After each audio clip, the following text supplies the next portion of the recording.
Hey, everybody. You're watching episode 7 of season 2 of The Birthday Boys, and you're listening to the DVD commentary. This is Dave. This is Mitch. You got Chris here. Hey, Mike. Tim. Jeff. We're kicking it off with Titanic. And this takes place on the ship Terra Nova. Does anyone have anything to say about that? Terra Nova. I mean, if you've read you're a Beryl bookworm. Bainbridge's novel, The Birthday Boys, you know that Terra Nova was the ship that Robert Falcon Scott's expedition to Antarctica took. Mm-hmm. And did they make it back? No. And when we made a second season, did we make it back alive? No. Therefore, we are prophetic literary types. Yeah. We sort of invented the idea of allegory. Mm-hmm. But the Terra Nova, Terra Nova was the name of his ship? Yeah. Yeah. And it didn't go so well for him, huh? No, but those guys all died, but their competitor, Roald Amundsen, who we're going to see in episode 9, is his ship was called Fram with an M. Fram. And in the Star Wars sketch, isn't the gun ship called Fram? Mm-hmm. The gun ship is called Fram. Wow. The Wacky Ding Dongs. The Wacky Ding Dongs is a name originated from Comedy Bang Bang podcast episode, the first time we were on. We played a group of parody artists called the Wacky Ding Dongs, and the name survived here as the Cruise Ship Entertainment. That may have been all the way back when it was a radio show. Yeah, that was Indie. Indie 103.1. Yeah, so you probably can't find it online. Now the sound can. of Southern California. Well, and that's what's funny is I haven't re-listened to it, but I imagine it sticks out so much. That podcast has become a thing that comedy fans know to be a specific thing. When we did it, it was like, Scott wants us to do his radio show, and he said to do something weird. So we just did something weird. And then the other guest is Mark Maron, who has the exact opposite energy in a podcast that we did. He did a really funny thing though. He was great. Yeah, when we were like, pretending to tie him up in the studio, he actually put his hands behind his back, and Scott's like, Mark, you don't have to do that. Ooh, this is some fun, huh? Yeah, we shot this in our art director's pool on little GoPro cams. It was a lot of fun. It was a fun day. Now, our DP was having a little bit of a diabetic problem where he got really tired, and Dave, you took over the camera for a few minutes. Remember that? Ooh, that may be a union violation. Ooh, probably shouldn't have read that up. This was the final shoot of the whole season, was it not? Yeah, we pretty much wrapped it up. Yeah, but Andy Knapp, our DP, man, does a lot with a little. He really had a lot of fun with a lot of that stuff. He's a genius. That sketch dates back to some of our earliest shows, and was inspired by the scene in the Titanic when the violinists and musicians go down with the ship. It used to end with an iceberg Urkel, but we've outgrown that as Iceberg Mitch. It's Iceberg Mitch. Do you know where that sketch comes from? This is the most pathetic thing ever. Danny Bonaducci's radio show in L.A., when it got canceled, he still did a broadcast on the final day. It was on 97.1. I listened, and he said, people thought I wasn't going to come on the air today after finding out that I got canceled, but no, I'm going down with the shit. It's just he took a line in the sand. He said, well, when the Titanic was going down, the band played on, and I, Danny Bonaducci, am going to do the show. Oh, my God. Yeah, our DVD commentary, in many ways, is such a stand. We're taking the ultimate stand here. Yeah, we're brave. God bless us. What an inspiration. Here comes my favorite guest of the entire season, the Beaver. The Beaver! Wait for the noise. The noise is coming up. That noise? Yeah, that one. Yeah, the Beaver's here. We can talk to the Beaver. Hey, Beaver, how's it going? Oh, good. This is going to be a really good conversation with you. I'm gonna bash that beaver. So this was also a stage sketch. You'd think, who would do this on stage? We did. Yeah, and the only reason we did this concept was because Mitch thought that the sketch group should be called Beaver Fever. That is true. With absolutely no context to it. You just thought that was a good sketch group I also name. didn't think it was dirty, and now as time's gone on, I get why it's dirty. Because fever means like you're horny. It was, don't worry, folks, Beaver Fever was shot down as a group name. We wouldn't have had a show. We're not called that. And the Sexy Beaver. Yeah, we did this on stage. We had a big opening where we danced around with logs to the beef pork. What is it one? The beef? Oh no, beef. It's what's for dinner. Aaron right? Copeland. Aaron Copeland. The Aaron Copeland commercial. The beef man himself. We had this beaver puppet custom made at great expense, and it turned out well, but it turned out kind of looking exactly like the cheaper option that we rejected. Yeah, you might say custom made at a very expensive price. It looks shitty, folks. But they did to get. First of all, to do a beaver on TV to make it look even decently good it was incredible. We gave many rounds of notes to the puppet maker to make it look stupider and stupider because he was giving us an accurate looking beaver because he's really good at his job, and we said, well, we want it to not. We be want good. it to look like. And dumb. then instead of professional puppeteering, we just wagged our hand around. There's a funny on-set story here, small story, but Mitch and I have known each other now for maybe 15 years. And how long you been? Never mind. So, this is a pretty simple bit of dialogue up top. And Mitch and I were doing it, and Jeff, who was directing this one, said, "Hey guys, just talk to each other like you've met each other." Well, this That's day. acting, folks. It's also dare that's you. directing. Ooh, baby. This is a good example of acting and directing. This is an interesting sketch. So we did this Mountain Dew sketch. There's a show at the UCB Theater called Not Too Shabby. It's where we started, and Neil and Campbell hosted, and that's where the Birthday Boys started doing a lot of their sketches. And Hanford and I and Dave went on to host Not Too Shabby.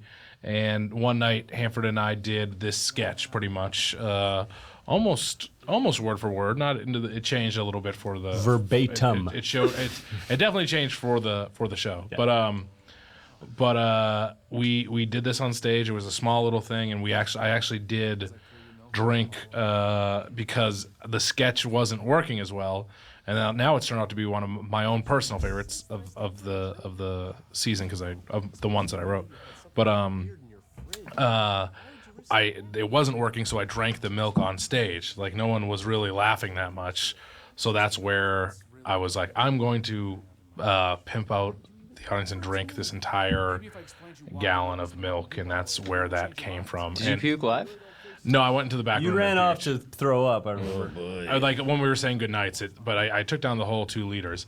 But this sketch at one point was supposed to have Will Ferrell, and because it was my sketch. It was my. Oh yeah, he was solidly attached. It's supposed to, meaning we. Yeah, say it was never even close to happening. But then would have liked it. But then it was like, okay, we're gonna do it. It's gonna be a 5D shoot, which meant 5D camera. 5D camera. It was going to be the lesser camera, kind of like a not as big of a production day. And then I got there, and Jeff said to me, "We got to shoot it all in the kitchen." And I had a sad little breakdown where I got sad and was like, "Okay." And then I It's eventually great in the kitchen. Except you didn't say okay. You said, and you said, "I want to make it worse. Come on." And then we did it in the living room as well. no, it was good. I'm glad I would And have. the entire what's that? Sorry. You remember that you emailed Will Ferrell and asked him to be in that sketch, and he wrote back that he was in Sweden, and we're like, oh, he can't, he's in Sweden. And then we're thinking like, yeah, it's probably just the best way of getting out of anything is if no one would ever accuse you of lying. It's so specific. The entire crew sat around and watched me drink until I threw up, which was a weird kind of. And you can too on this very DVD. And Oh, that's right. when everybody watched, you got excited, right? Or you got Yeah, I got turned aroused. on. Yeah. It was kind of like a weird German thing. Eva Anderson plays. Was in that shot. She got to be in a Twin Peaksy type of a sketch. But yeah, that's probably it for exciting guests. You may right? recognize one of the actors coming up Probably- as the probably nothing son else. of the Abso guy. from the end credit The end sequence. credit. You may have heard me referencing him at the end of episodes, saying, "Hey, it's," and then the episode ending. But this is Tim. Take it away. He has your name, one of them. A surprise. Tim Kalpakis and That's him. Eric Kalpatrick.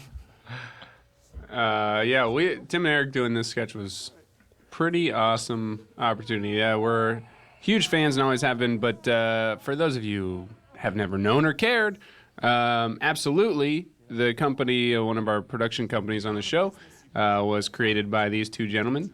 who you know from Awesome Show and many other great pieces of comedy. But having them in the show was a whole nother They layer. were so funny, man. Their reactions are just like, they're doing the lines that we wrote, but then just the stuff they did outside of those lines was so great. And Improvisation, you might say. They're going way off script here when they're yelling. Yeah. And I kept yelling, stay to the script. Stay on They would book. say, it's not funny. Yeah, and then Mitch had another one of his tantrums where he cried. It was You're not staying. Everyone's gonna think I'm a big baby when they hear all this. Oh, you gotta stop it! You gotta stop making fun of me. Or I'm gonna sound bad. Here we go. Hey Tim, what is the story behind the absolutely thing? Why don't you tell the world? Well, the Heideckers were on vacation 20 years ago, and then Tim was videoing his dad, and he said, "Hey, Dad, can you sum up our vacation in 2 words?" And he said, "Absolutely." And then he was like, "Great, I got the title sequence for my production company in 20 years." That's what you need to call it. He was. This is. I didn't hear this from Tim Heidecker. I just heard it from around Abso. But the lore is that Mr. Heidecker was drunk, but then he said he was drunk on vacation.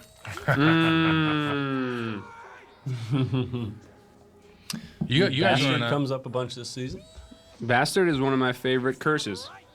And you can say it as much as you want. Yep, there's Say unlimited it to your bastards. teachers, your parents, they don't seem to Kids, say it to anybody. Early on, we wanted Meryl Streep to play the Tim and Eric role. Again, another piece of talent that was attached at the hip to this script. At the first draft, they wanted in. And, Sweden. Oprah Winfrey was Somehow attached not at one available. point. Yeah, somehow couldn't get them. That was is- our old writer's room there with my butt hanging out. Oh, yeah. For season 1 writer's That room. is a fun thing with the whole guest star challenge is you sort of think when you're looking at a script, hey, this would be great for like an Oscar actor or actress. And we went for the Meryl Streeps, the Oprahs. Oscar Nunez. And then all of them passed firmly and quickly. Jeff. And then when you end up having an opportunity like having Tim and Eric do their Tim and Eric thing in your sketch show, it's like, hey, I never thought that sketch would have needed that or could have been like that. And Then you can't imagine it the other way. yeah. Yeah, that's great. Absolutely. That Podbuster that you just saw was supposed to be like a Snatch or Like a Lock, Breaking Stock Bad to cook montage. Who was the what's his name who does the Oh, Edgar Wright. Yeah. Like a lot of and we pulled it off perfectly. no one was any the wiser. Here we go.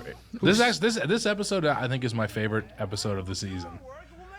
It's tough though because you got episode 9 coming up, folks.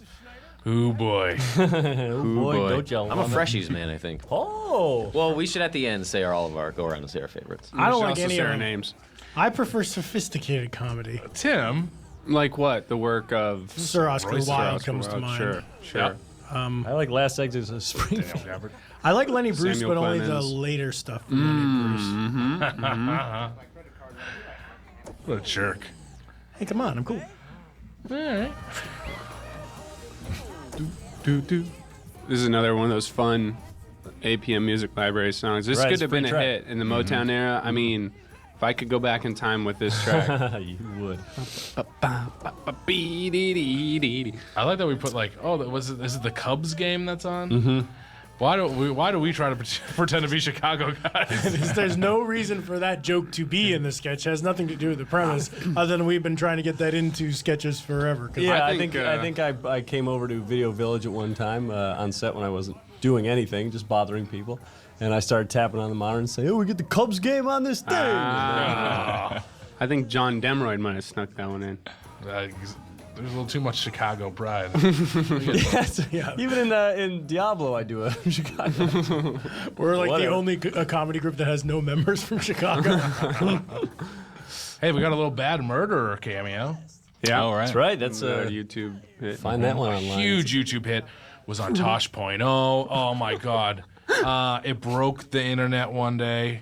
It did? Angela Trimbers. Oh my God. It's great. Huge hit. Huge hit, man. The hits. They call me the hit maker in this group.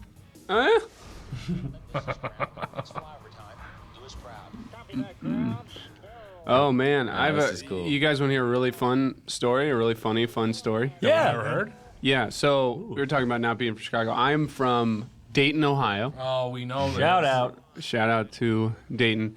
That's the home of the United States Air Force Base, Wright-Patterson Air Force Base, where they host the International Air Show. And so I used to go to those every year as a kid, and big fan of air shows and flyovers and everything. So that's why I liked the subject matter. But the most distinct memory I have is being in a long traffic jam to get to the air show, and getting really mad at my dad and getting like throwing a huge tantrum, Crying, I'm sure. throwing a whole tantrum, ruining my dad's day, and then finding out later that the traffic jam was because a kid got hit by a car. That's like You thought something I was the whiny one, huh, folks? you'd like see that in like Chicken Soup for the Soul Yeah, or something. yeah, like just that. remember. Like a But I cautionary- see the aircraft carrier models. Here, the beaver came back. The beaver's back. I want to say that Dave, one of the whole things for the sketch that Dave wanted to make it was that Dave worked for Ron Howard forever, and he said, "I want his brother to work." Yeah, for me. just to spite Ron. Getting Clint Howard to do this sketch is all a spite of Ron Howard. It was a sick day for you. It's fair to say that Ron's pretty pissed about it. Yeah. Message received. Yeah. I also tried to get Gavin Grazer to piss off Brian Grazer, but we couldn't do it. That was Look it up, folks. It's his brother, You man. gotta look it up. that was pea soup, by the way, that I was throwing up there. That was another hidden Pea soup for the soul. hidden soup for birthday the soul. boys Easter egg. Easter egg, right? Yeah, that's Powell's Books in Portland, but we changed it to Henry Bauer, who, Mike, what do we know him from? We know him from Barrel Brain Bridges book. birthday boys book. I forget what he was on the crew. He's a member. He's a member. just a He's- member. yeah, he's just on the group. I just finished it. It's great. I don't want to bring up that pea soup again, but Yeah, no, you did. That's what you did. but for all you movie enthusiasts out there, like pea soup, it comes in as throw up a lot. I don't know if you've ever seen the Exorcist movies, but Linda Blair actually that was pea soup that she was throwing up. And the And just to We should mail piggyback this- on that, in Psycho, the blood in the bathtub is a Hershey syrup. We should email Wow. these sound clips to those commentaries. Yeah. I think it's interesting stuff. So like to pay tribute to those movies, we also used pea soup, and we ate. That was what was for lunch that day as well. As an right? homage. We made the whole crew eat nothing but pea soup that day. Actually, didn't we just serve the crew pea soup every day? I love Hanford doing kind of a meatloaf impression here. Ooh, is it meatloaf? This is This is everyone Who's the keeps inspiration, Mike? asking me. Come on, Mike, Yes, spill the beans, It's now's the meatloaf, time. all right. Guys, is this a commentary or a menu? Yeah, I know. It's so annoying. We have to choose one or the other because we're stuck in that gray area in the middle. I say menu. I have a menu too. I do too because of the talking about meatloaf and Pea pea soup. soup. Yeah. And chocolate Oh, syrup. and there was milk. And the That's right, yogurt. milk was. Oh my God, it is a menu. You got a meal right there: milk, chocolate for the milk, meatloaf, and pea soup. For the milk. Yeah. Any All any for the milk. food that we've mentioned, you can order on our website. Oh, Mail it to yeah. you. Thebirthdayboys.com/menu. Guys, don't get Jeff. You know how Jeff gets when we start talking about food. He gets hungry. Hold on, he's going to wake up again.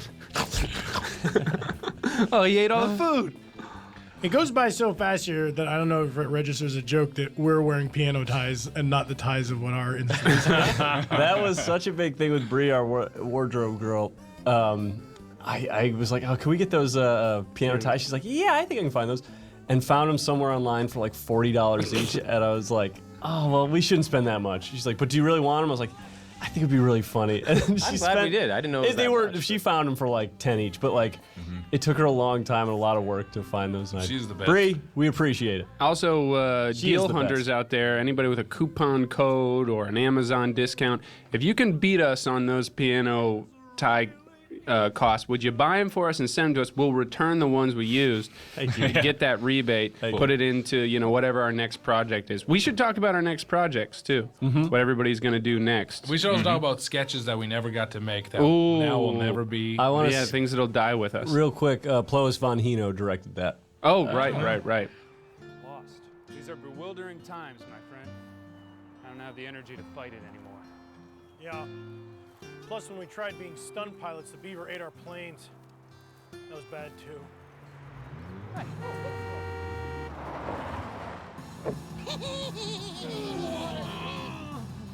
No, you know what? Don't even look at him. Don't even give him the satisfaction. Flipping us. You know what's funny, Tim? If we had had your brand new 2002 Ford Thunderbird when we shot this, we wouldn't have to rent the goddamn Mustang. We would have saved some more money. Thunderbirds are way better than Mustangs. Absolutely. Absolutely. Absolutely. Hey, and Dave, you brought up Dayton. Does everyone's hometown get a shout out in this season? No. Quincy, Massachusetts. Because does Dayton not get a shout out? Because Rochester, New York does. Quincy, Massachusetts certainly does, and we used Laconia at one point. Oh, right. Well, I didn't name it the Dayton Air Show because I have so many dark, sad memories. No, I just I think we made it the something. Well, it's funny, Wichita. Dave, because you don't shut the fuck up about your home city more than anyone. That's right. I do have city pride. That's true. Go Flyers. Not Philadelphia Flyers. Oh. The Dayton Flyers.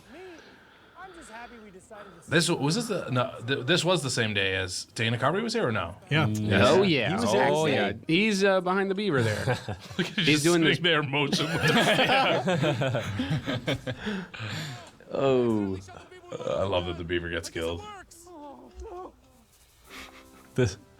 You guys I remember love his voice. how Dana kept doing his George Bush impression during takes and we had to stop and start over? That was rough. Strategery. Yeah, he kept doing Will Ferrell's Will George Ferrell's W. George W. Bush. And that was the weird good. thing. It was really good. He's Yeah. just a big Ferrell fan. But it's just like time and place, Dana. He wouldn't do Mango. I said, Yeah. because I know he does a good one. He does a good one. no, Catan does the best. But everybody does a good mango now. That's the thing. It's like a walk-in impression. It has like pretty minimal value. Tim took a hack into that tree. I don't think he was supposed to. Right. That tree is now dead. And that, I don't know if any people get that I'm shooting a tree there. They get it. They love it. You took a poll. Dave, you did an improvised thing there where you throw the beaver away, which is one of my. That's very funny to me. It was good. Thanks. I hope people I started noticed with that Dell. the beaver had a coat as well. That's a little detail I Yeah. always love. That's good. They noticed. Yeah, I noticed. Now, who's this guy? Hey, see you soon. Yeah, that's good giggles.